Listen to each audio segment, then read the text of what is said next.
Bonjour, nous voilà partis pour la seconde vidéo. Donc la seconde vidéo traitera deux points. La formation elle-même, nous parlerons des différents points que nous aborderons durant cette application, durant cette formation. Et le second point, c'est le side project Black Hole. Ce sera le projet que nous développerons tout au long de la formation. Euh, quand nous verrons les différents modules, nous ajouterons à chaque fois les nouveaux modules que nous avons appris dans Black Hole, tout ça pour finir Black Hole. Je vous en parlerai dans deux slides.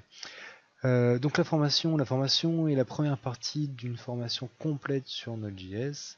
En première partie, nous verrons ensemble comment installer Node.js, comment l'utiliser, un rapide rappel sur Node.js, comprendre les origines de Node.js et sa philosophie, encore une fois c'est très important, l'architecture de Node.js, comment composer nos futurs projets, ne pas perdre de temps, aller directement au but, bien construire nos projets de façon modulaire. À chaque fois qu'on voudra rajouter des nouvelles fonctionnalités, nous en rajouterons des nouveaux modules. Nous n'allons pas développer notre projet entier dans un seul fichier. Et les différents modules natifs que Node.js nous a mis à disposition, qui sont très importants. C'est vraiment les fondations de Node.js. La plupart des modules que nous trouverons sur GitHub, sur NPM, sont composés eux-mêmes de modules de Node.js. Nous verrons la seconde formation traitera des modules et des frameworks les plus utilisés sur Node.js. Il y a certains modules, certains frameworks qui sont un petit peu compliqués, qui sont un peu bizarres à mettre en œuvre.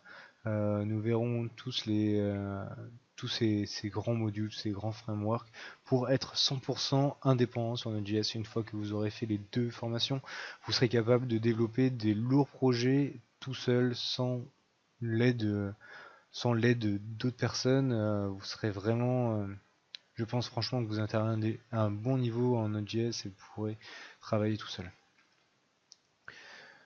Donc le Black Hole. Black Hole, c'est un projet qui va être traité tout au long de la formation. À chaque fois, à la fin de plusieurs vidéos, le dernier slide sera sur un travail pour compléter notre projet Black Hole.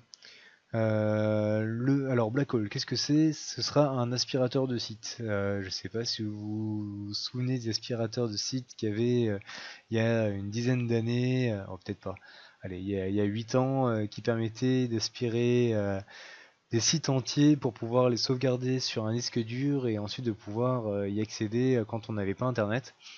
Il y a 8 ans, créer un aspirateur de site, ça a nécessité une équipe avec une vingtaine d'informaticiens. Le projet était sur plusieurs mois, plusieurs années. Grâce à Node.js, nous allons voir que ce genre de programme, c'est très facile à développer.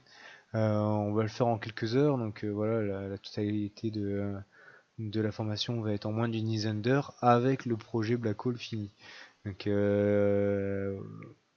vous allez voir comment c'est simple, comment est-ce qu'on va rendre ça asynchrone, comment on va pouvoir télécharger plusieurs pages à la fois. Euh, et tout ça pour profiter au maximum des ressources de la machine.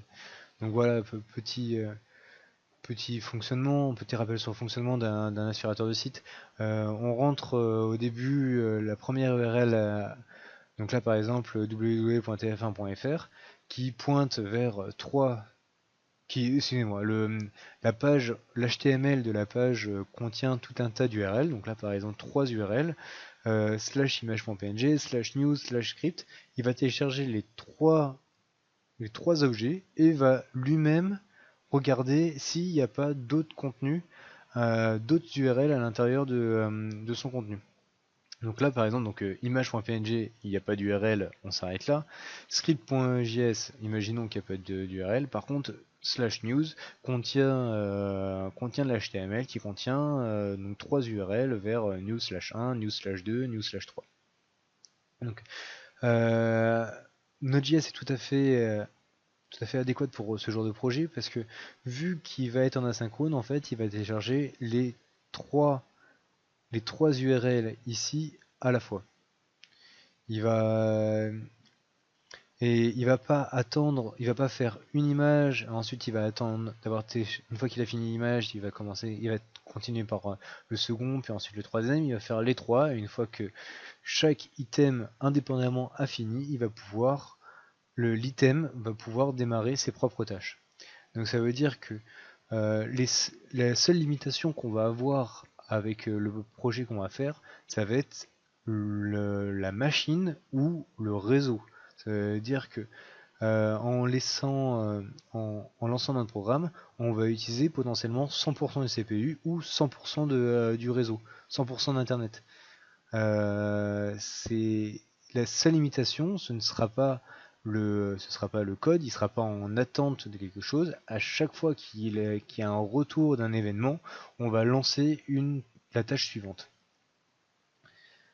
Donc je vais vous faire une petite démonstration. Donc, voici le projet. Donc là vous avez l'interface de Nightcloud. Donc c'est un IDE qui permet de développer. Donc là par exemple j'ai le projet Black Hole fini. Hop, je lance rapidement. Donc là on voit par exemple notre index.js qui est par convention le premier fichier. Et je vais lancer, je vais vous montrer rapidement aussi la configuration, donc config.json qui contient tout un tas d'informations, et on voit que on va appeler l'URL wawa.online.com et on va avoir une profondeur de 4. Quand je vais lancer le programme, donc comme vous voyez node espace index.js, il va commencer par aller sur la page online.com. Donc online.com, qu'est-ce que c'est? C'est en fait c'est 01net, non cnet.com pardon. Et cnet.com contient lui-même tout un tas de liens, d'URL, de posts, et il va récupérer les contenus au fur et à mesure. Donc au début il va aller ici, première page, ensuite deuxième page, donc par exemple il va récupérer l'image de la review, là il voit qu'il y a encore d'autres URL, du coup il va encore continuer, et ça jusqu'à une profondeur de 4. On dispose tout dans /tmp/blackhole et pour éviter, donc là je suis quand même en fait cette interface, cette IDE, il tourne sur un serveur chez Cloud9, on le voit ici, l'URL cloud9.io. J'ai préféré pas non plus utiliser 100% de leurs ressources, ça serait un peu ridicule, surtout que l'IDE est gratuit. Donc j'ai limité au maximum de requêtes à 10, et donc nous verrons comment limiter nos requêtes à 10, comment développer ce système de queue, etc. Et c'est un peu comment est-ce que Node.js en lui-même fonctionne. Donc je lance le programme, et donc nous voyons, attention ça défile, voilà. Je vais m'arrêter là, on a assez d'output. Donc on voit à chaque ligne, à chaque fois, c'est des images qui ont été récupérées. J'ai mis une espèce de petite output pour savoir à ce qu'on en est.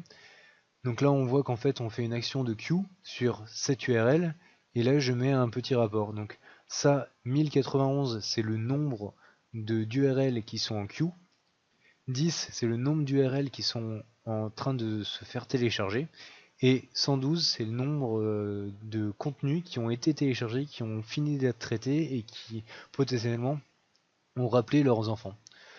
Donc vous verrez, tout ça c'est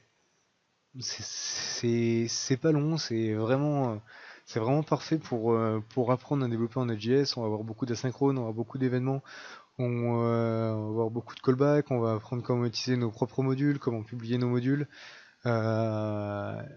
Déjà rien qu'avec la première formation, vous connaîtrez déjà beaucoup de choses sur Node.js. Voilà, donc ce qu'on a découvert durant cette vidéo, donc les cours, les exercices et le side project sont complémentaires. Si vous regardez que les cours et que vous faites pas les exercices, vous n'allez pas tomber dans les pièges, vous n'allez pas apprendre comment en sortir. Vraiment, c'est important. J'ai fait pas mal d'exercices durant toute cette formation, faites-les, prenez votre temps, même si ça prend 30 minutes, une heure, peut-être pas une heure, mais si ça vous prend 30 minutes et que vous n'y arrivez pas, reposez-vous, faites un tour, buvez un café, reprenez, regardez sur internet. Il y a beaucoup de personnes, forcément, mais bon, j'ai envie de dire, il y a forcément des personnes qui sont déjà tombées sur votre problème et qui l'ont déjà résolu. Regardez et ensuite, quand vous avez trouvé, ou sinon vous en pouvez vraiment plus, nous ferons la correction ensemble, voir comment j'ai fait, comment éviter tel problème, etc. Nous allons voir beaucoup de code. Je suis pour une formation en montrant énormément de code. Faire des cours pour des cours, c'est pas vraiment intéressant. Sinon, vous pouvez aussi aller directement sur node.js.org/api. Hein, il y a tout qui est écrit. Par contre, je vais vraiment expliquer comment ça fonctionne, éviter les pièges, comment optimiser notre code, etc. Tous les exercices sont dans le répertoire ressources sur alform.com, sur la plateforme. Récupérer ces sources-là. Forcément, éviter d'ouvrir les corrigés. Prochaine vidéo, l'installation de Node.js, comment installer sur un Linux, comment installer sur un Windows. Nous verrons tout ça ensemble. Je vous remercie pour votre attention et puis à la prochaine vidéo.